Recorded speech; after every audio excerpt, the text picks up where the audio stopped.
Story with Binaca. सुनिए कहानी Binaca की जुबानी। तो लीजिए, हाजिर है इंद्रचंद्र शास्त्री की कहानी प्रेम के धागे।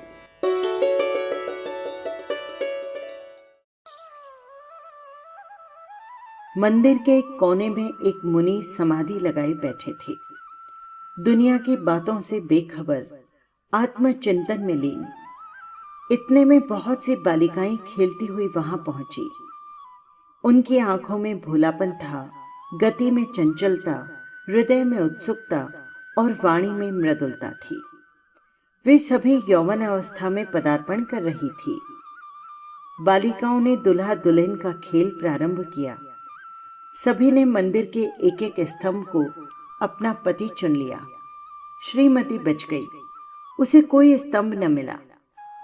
सहेलियों ने मुनि की ओर संकेत करके कहा, अरे देख, तुम्हारे पति वो रहे।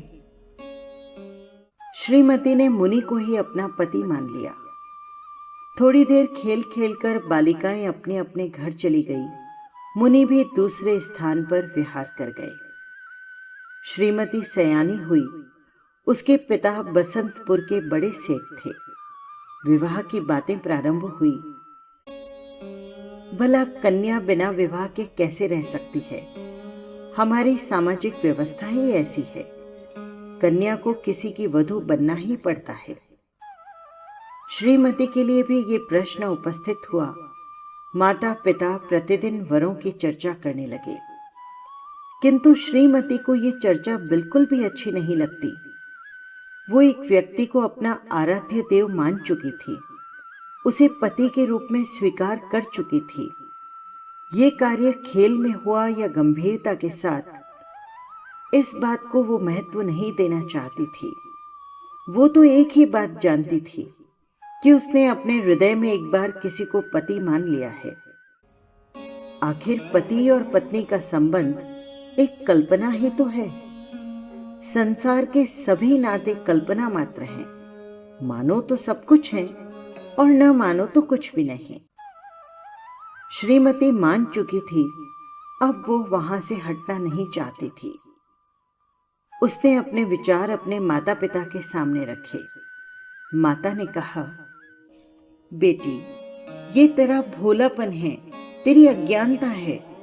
भला खेल की बातें कहीं सच्ची होती है? खेल में तो लड़कियां प्रतिदिन नया पति चुनती है। तू बता, क्या वही उसका वास्तविक पति हो जाता है? माँ, जिसे समाज विवाह कहता है वो खेल ही तो है। अंतर केवल इतना ही है कि हमने वे विधि विधान नहीं किए जो समाज में प्रचलित है।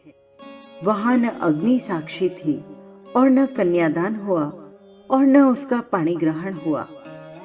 किंतु ये तो बाह्य वस्तुएं हैं। विवाह का वास्तविक संबंध तो हृदय से है ना। जिसे हृदय एक बार चुन लेता है, बस वही पति है। मनुष्य ज्यों-ज्यों बड़ा होता है, वो सभ्यता, संस्कृति और समाज का आविष्कार करता है। उसका जीवन कृत्रिम बनता है। उस समय व्यक्ति और समष्टि, घर और बाहर, खेल और यथार्थ, स्वार्थ और परमार्थ आदि के रूप में उसके सामने प्रत्येक बात के दो पहलू खड़े हो जाते हैं। बालक की दुनिया में वो द्वंद्व नहीं होता। उसके सामने तो कल्पना और यथार्थ और खेल और वास्तविकता में कोई अंतर नहीं होता। उसके सामने सब कुछ यथार्थ है। उसके लिए आकाश में उड़ने वाली परियों की कहानी और भूत प्रेत उतने ही यथार्थ हैं जितने माता पिता और दूसरे साथी। श्रीमती की दुनिया में उस खेल और इस खेल में कोई अंतर न था। माता ने बहुत कहा, पिता ने बहुतेरा समझाया, सखी सहेलियां भी हार गई, किंतु वो न टली। अंत में मुनि की खोज प्रारंभ हुई। न नाम न ठिकाना। भला मुनि कहां से मिलते? श्रीमती एक ही बात जानती थी कि उनके दाएं पैर में तिल है, किंतु इतने मात्र से क्या पता लग सकता था?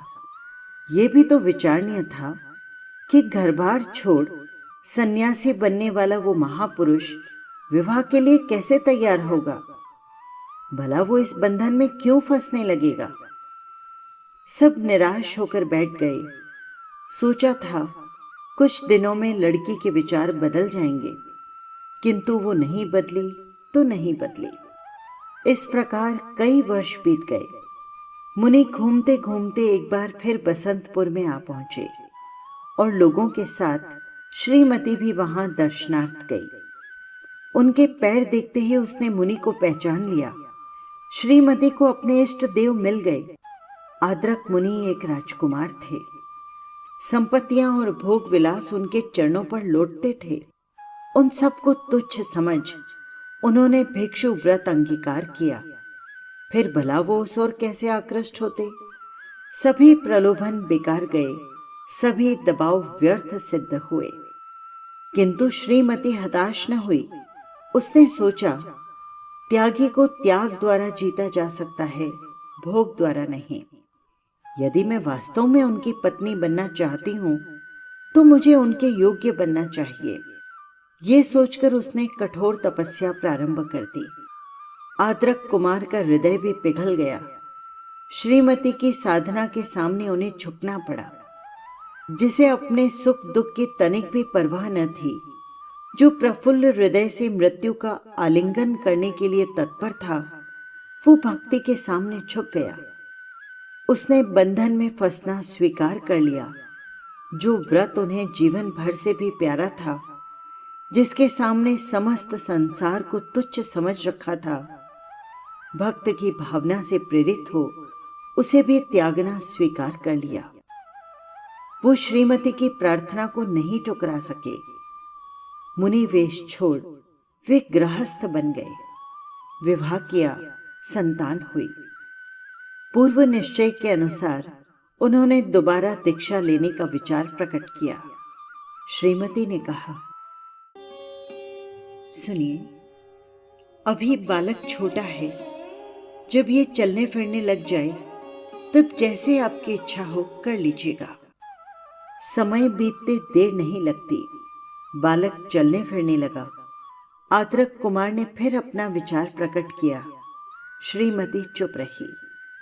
दूसरे दिन अचानक वो एक चरखा लेकर सूत काटने लगी। खेलता हुआ बालक आ पहुंचा और उसने पूछा, माँ तुम ये क्या कर रही हो?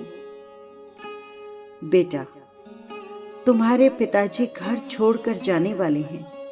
उसके बाद घर में कमाने वाला कोई न रहेगा।